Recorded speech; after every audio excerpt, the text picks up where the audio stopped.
नमस्कार मित्रांनो, ठरलं तर मग या मालिकेच्या आजच्या भागात आता प्रतिमा आत्यांना हॉस्पिटलमध्ये ऍडमिट केलं जातं. आता अजूनपर्यंत प्रतिमा आत्या शुद्धीवर आलेल्या नसतात आणि म्हणूनच रविराज सर डॉक्टरना विचारतात, डॉक्टर नक्की काय झाले?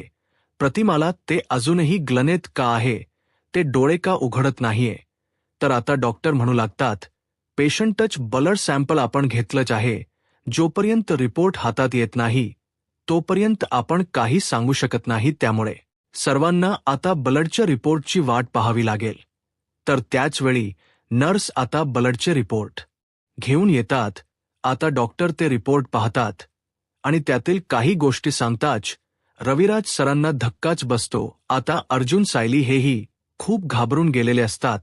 तर त्यानंतर आता अश्विन डॉक्टरांकडचे रिपोर्ट घेतो, स्वतः पाहतो आणि रविराज सरांना म्हणतो की म्हणूनच खाली प्रतिमा हत्याला त्रास होत होता, तिला धाप लागत होती आणि तिला चालताही येत नव्हतं. परंतु ही गोष्ट मात्र खूप डेंजर आहे की प्रतिमा हत्याच हिमोग्लोबिन खूप लो झाला आहे, तिला आत्ताच्या आत्ता ट्रीटमेंट देणं खूप गरजेचं आहे.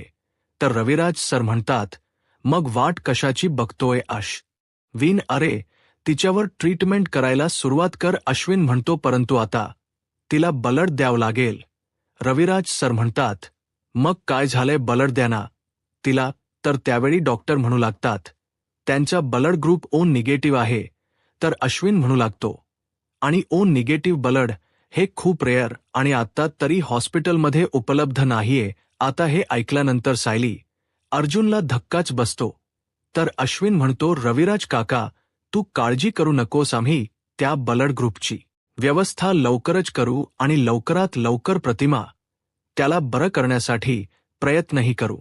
रविराज सर म्हणतात, ब्लड ग्रुप शोधण्याची गरज काय आहे, कारण तन्वीचा ब्लड ग्रुप सेम आहे.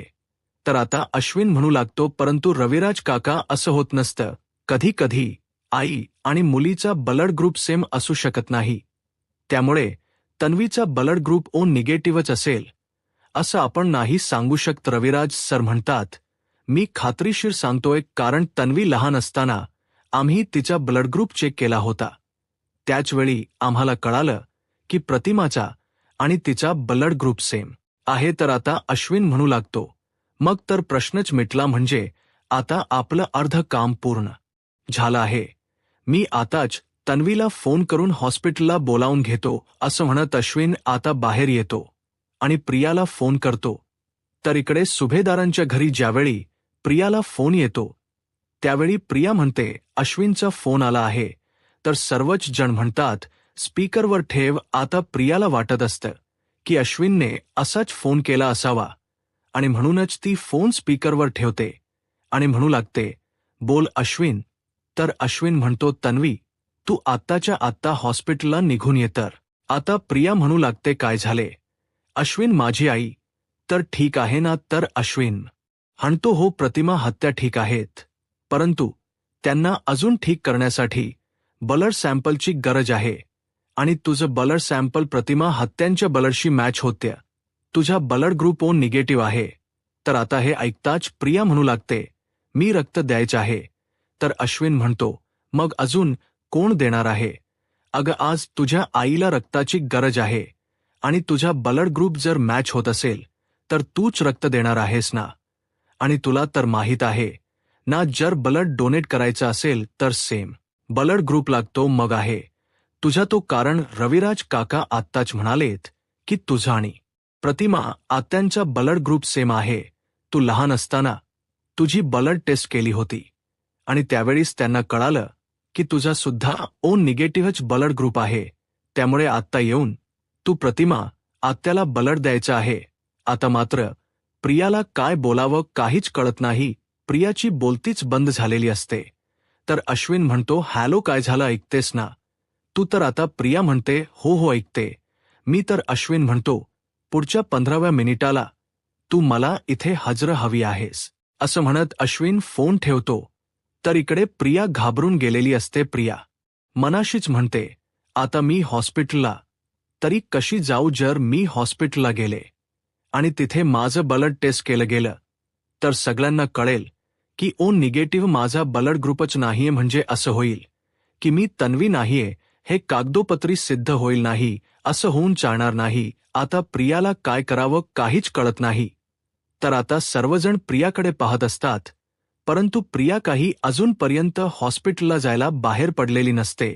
प्रतापराव म्हणू लागतात, तन्वी, अग तुला कळते का अशा प्रसंगाला एक एक सेकंद सुद्धा महत्वाचा असतो आणि तुला काहीच फरक पडत नाहीये का? तर आता कल्पनात ताई म्हणतात, तुला कळते का तन्वी, अगं तुझ्या आईला तिथे ब्लडची गरज आहे.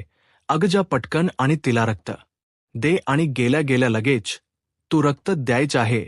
वेळ काढू नकोस कारण प्रतिमाची तब्येत आमच्यासाठी महत्वाची आहे. परंतु प्रिया काही जागची हालत नसते. पूर्णाजी म्हणतात, काय झालंय निघते आहेस ना? परंतु प्रियाला काय करावं काहीच कळत नाही. अस्मिता म्हणते, अग तू अजून इथेच उभी आहेस का? तुला जायलाच सांगितलं ना. अगं जा लवकर हॉस्पिटलला पोहोच आता. प्रियाला काय कोणाला काय उत्तर द्यावं काही लक्षातच येत नसतं. परंतु आता तिथून सुटका करून घेण्यासाठी ती हॉस्पिटलला जाण्यासाठी निघालेली असते. आता सर्वांनाच प्रियाच्या अशा वागण्याचं आश्चर्य वाटतं. तर कल्पनाताई म्हणू लागतात, काय मुलगी आहे ना, खरंच काही कळत नाही. एवढी आई हॉस्पिटलला आहे परंतु हिला मात्र काहीच फरक पडत नाहीये. तर दुसरीकडे पाहायला मिळतं, आता अर्जुन अश्विनला विचारतो, येते आहे ना ती? तर अश्विन म्हणतो, हो येतच आहे ती. तर रविराज सर म्हणतात, येते म्हणजे तिला यावंच लागेल. तिच्या आईला इथे रक्ताची गरज आहे आणि तिच्या आईला वाचवण्यासाठी जर ती इथे येणार नसेल तर मग काय उपयोग आहे, तिला यावंच लागेल असं म्हणत रविराज सर चिडलेले असतात. आता सर्वजण प्रियाची वाट पाहत असतात. अश्विन म्हणू लागतो, प्रतिमा आत यांना रक्ताची गरज आहे आणि तिची मुलगी तन्वी येणार नाही असं होईल का? ती येतीय आणि काका तू तिला इतकंही वाईट समजू नकोस रे. तन्वी इतकीही वाईट नाहीये. तर अर्जुन अश्विनला म्हणतो, अश्विन तोपर्यंत तू बाकीची तयारी करून ठेव म्हणजे तन्वी आली की लगेच ब्लड देता येईल. अश्विन म्हणतो, हो मी बाकी सगळी तयारी करून ठेवलीच आहे. तन्वी आली की तिचा ब्लड ग्रुप पुन्हा एकदा चेक करून लगेच प्रतिमात्यांना ब्लड देण्यात येईल. तर आता सायली म्हणू लागते, अश्विन भाऊजी तुमच्या जरी प्रियावर विश्वास असला तरी जोपर्यंत ती समोर येत नाही तोपर्यंत मी तिच्यावर विश्वास नाही ठेवू शकत. त्यामुळे तोपर्यंत दुसरी कुठली व्यवस्था होईल का यासाठी प्रयत्न करावे लागतील. तर अर्जुन म्हणतो, हो आपण पुढची 10 मिनिट तन्वीची वाट बघू आणि ती जर नाही आली तर मग आपल्याला दुसरीकडे रक्ताची व्यवस्था करावीच लागेल. आता सर्वजण प्रियाची वाट पाहत असतात. इकडे सायरीला प्रतिमात्यांची काळजी वाटत असते. तिच्या कुठेच लक्ष लागत नसतो आणि म्हणूनच ती दरवाजाच्या काचेतून प्रतिमा आत्यांकडे पाहते. प्रतिमा आत्यांची ती अवस्था पाहून सायरीला खूप वाईट वाटत असतं. सायरीला प्रतिमा हत्यांसोबत घालवलेले प्रत्येक क्षण आठवत असतात. प्रतिमा त्यांच्या आठवणी तिच्या डोळ्यासमोर असतात. तर दुसरीकडे सुभेदारांच्या घरी आपल्याला पाहायला मिळतं, पूर्णाजी म्हणू लागतात, मी तर देवीला साकडच घातला आहे, माझी प्रतिमा लवकरात लवकर बरी होऊ देत. तर सुमन काकू म्हणू लागतात, प्रतिमा वहिनींमध्ये रक्ताची इतकी कमतरता आहे, त्यांना रक्ताची गरज आहे. हे आपल्या आत्तापर्यंत लक्षात कसं नाही का आलं? आपण त्यांची काळजी घेण्यात कुठे कमी पडलोय का? तर कल्पनात ताई म्हणतात, ती काही लक्षात येऊ देईल तर ना, म्हणजे तिला बरं वाटत नाहीये हे सुद्धा तिने आपल याला कधी सांगितलंही नाही. तिला कधी दुखलं कुपलं तर कधीच ती सांगत नाही. तर प्रतापराव म्हणतात, हो ना, तिचं हे नेहमीच आहे आणि ज्यावेळी असा प्रसंग येतो त्यावेळी कुठेतरी आम्हाला कळतं की प्रतिमाला या सगळ्याची गरज आहे. तर आता अस्मिता म्हणू लागते, मला तर टेन्शन झालं आहे. मी एक काम करते, मी सायलीला फोन करते आणि प्रतिमा हत्या कशी आहे विचारते. असं म्हणत अस्मिता फोन करायला घेते. तर कल्पनात ताई म्हणतात, नाही नको, तू फोन करू नकोस, उगाच तुझाच बीपी वाढायचा, त्यापेक्षा मी सायलीला फोन करते. असं म्हणत आता कल्पनाताई सायलीला फोन करतात. तर सायली म्हणते, हॅलो आई बोला. तर कल्पनाताई सायलीला विचारता, सायली अग प्रतिमाची आता तब्येत कशी आहे? तर कल्पनात ताईंना सायली म्हणू लागते, आई, जोपर्यंत प्रतिमा आत्यांना बलड मिळत नाही तोपर्यंत त्यांची परिस्थिती आम्ही कोणीच काही सांगू शकत नाही. त्यांना रक्ताची गरज आहे. आता हे ऐकल्यानंतर कल्पनाताई म्हणू लागतात, म्हणजे अजून प्रतिमाला रक्त मिळालच नाहीये का? अगदी नवी तर केव्हाचीच निघाली आहे सायली म्हणते. हो का? तर कल्पनाताई म्हणू लागतात, हो सायली अगदी नवी केव्हाचीच निघाली, अजून ती हॉस्पिटलला पोहोचली नाहीये. का? तर सायली म्हणते, आई तुम्ही काळजी करू नका, आम्ही बघतो. असं म्हणत सायली फोन ठेवते. तर अर्जुन विचारतो की काय झालंय? सायली म्हणते, प्रिया कधीच घरातून निघाली आहे. आता मात्र सर्वांनाच काळजी वाटत असते की नक्की काय होईल. तर इकडे सायली प्रतिमा आत्यांना पाहत असते. त्यावेळी प्रतिमा आत्या हळूहळू डोळे उघडतात, सायलीकडे पाहतात आणि सायलीला इशाऱ्यानेच आतमध्ये बोलावून घेतात. आता सायली आतमध्ये जात प्रतिमा आत्यांचा हात हातात घेते. प्रतिमा सायलीला हाक मारतात. तर सायली त्यांना म्हणते, प्रतिमा आत्या तू बोलवू नकोस, अगं तुला खूप अशक्तपणा आहे.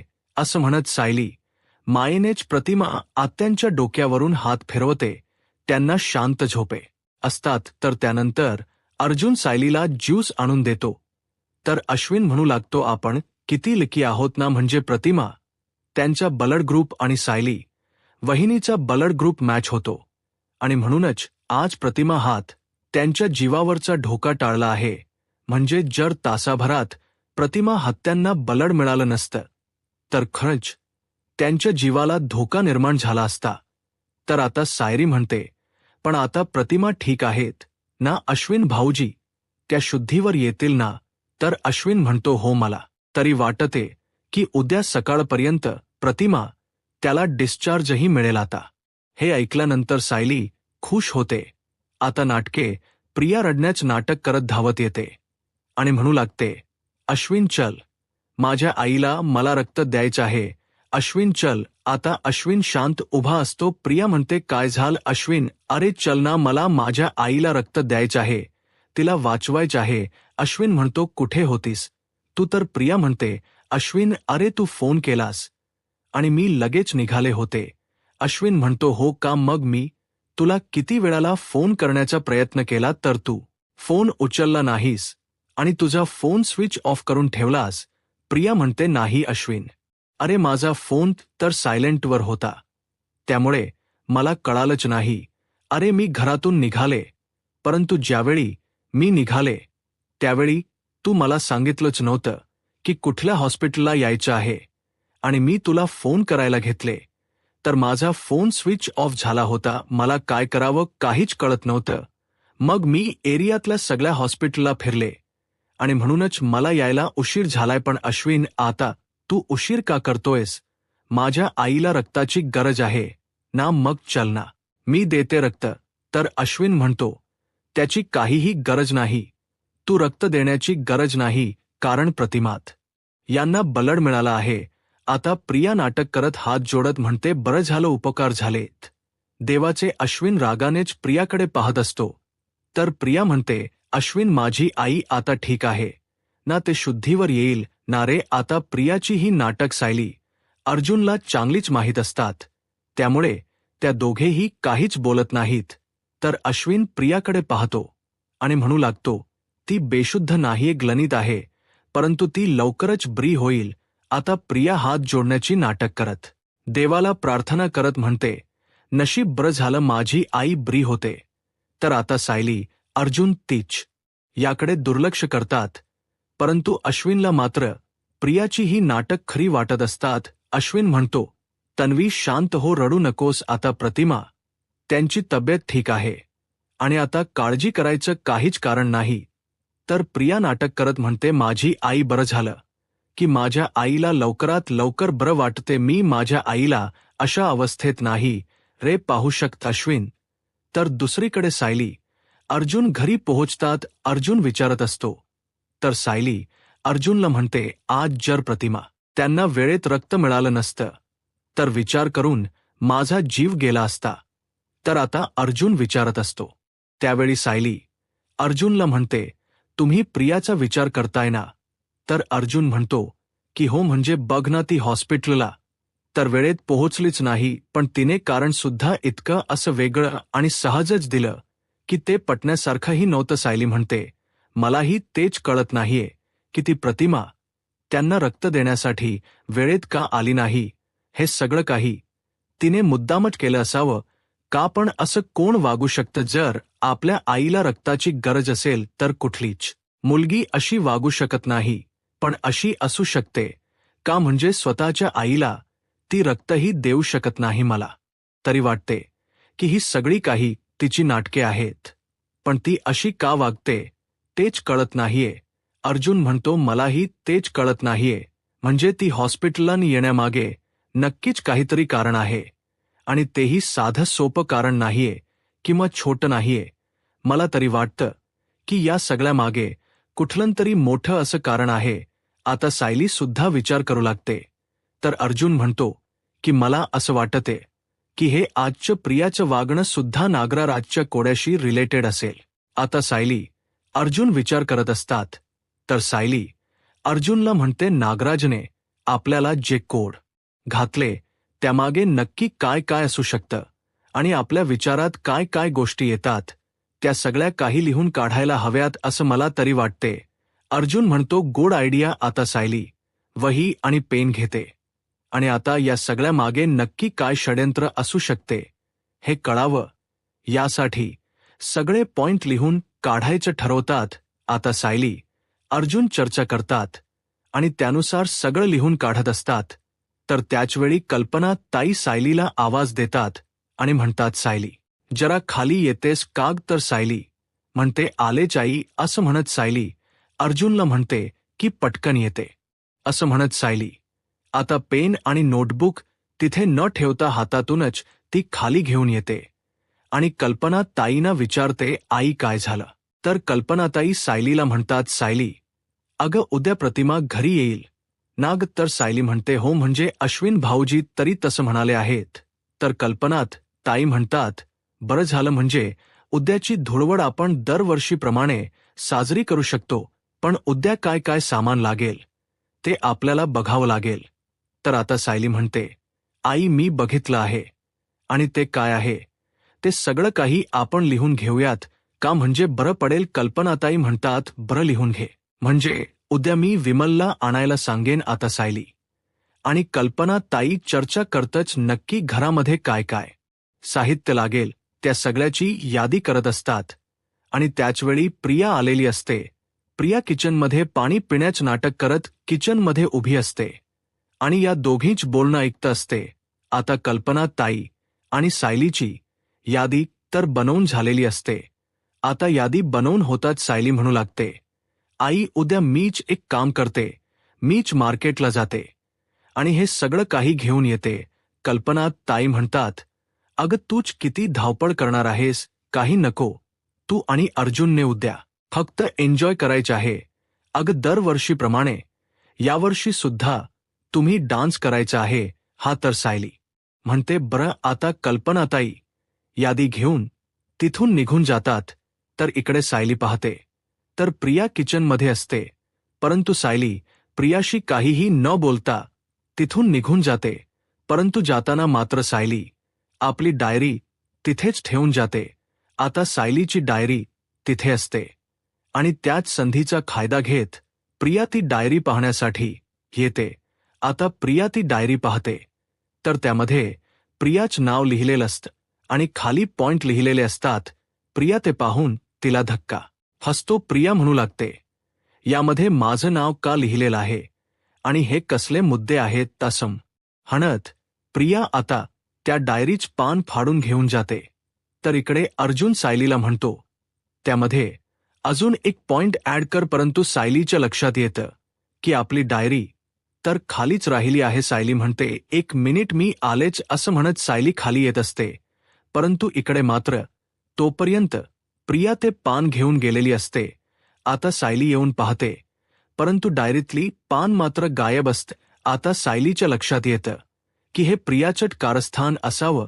तर येणाऱ्या पुढील भागामध्ये आपल्याला पाहायला मिळतं सायली अर्जुन पुन्हा एकदा गार्डनमध्ये येतात आणि विचार करू लागतात तर सायली म्हणू लागते, तिने रक्त देणं का टाळलं हे काही कळतच नाही. अर्जुन म्हणतो, त्या गोष्टीचा मी अजूनही विचार करतोय. तर सायली म्हणते, तिने रक्त देणं का टाळलं हे शोधण्याचा माझ्याकडे एक उपाय आहे. तर आता सायलीने सांगितलेला प्लॅन अर्जुनला पटलेला असतो. तर त्याप्रमाणे सायली आता घरात येत सगळ्यांसमोर आता अनाउन्स करत म्हणतो की आपल्याकडे उद्या धुळवडी निमित्त अन्नपूर्णा ट्रस्टच्या माध्यमातून आपल्या घराबाहेर रक्तदानाचा ब्लड डोनेशनचा कॅम्प ऑर्गनाईज केला आहे. आता हे ऐकल्यानंतर प्रियाला धक्काच बसतो. तर या कॅम्पमध्ये प्रिया सुद्धा सहभागी झालेली असते आणि ती ब्लड देत आहे. हे पाहून सायली अर्जुनला म्हणते, आता इथे 100 अपराध भरले आहेत. आता तिने केलेल्या प्रत्येक गुन्ह्याची आणि प्रत्येक अपराधाची आपल्याला तिला शिक्षा द्यायची आहे. आता सत्य बाहेर येईलच. तर त्यानंतर धुळवडीच्या निमित्ताने सायली अर्जुन आता डान्स करत असतात. आता सायली अर्जुन प्रियाच सत्य शोधून काढण्यामध्ये यशस्वी ठरतील का? आता पुढे काय होईल हे पाहायला आत्ताच माझा महाराष्ट्र या यूट्यूब चॅनलला सबस्क्राईब करा. धन्यवाद.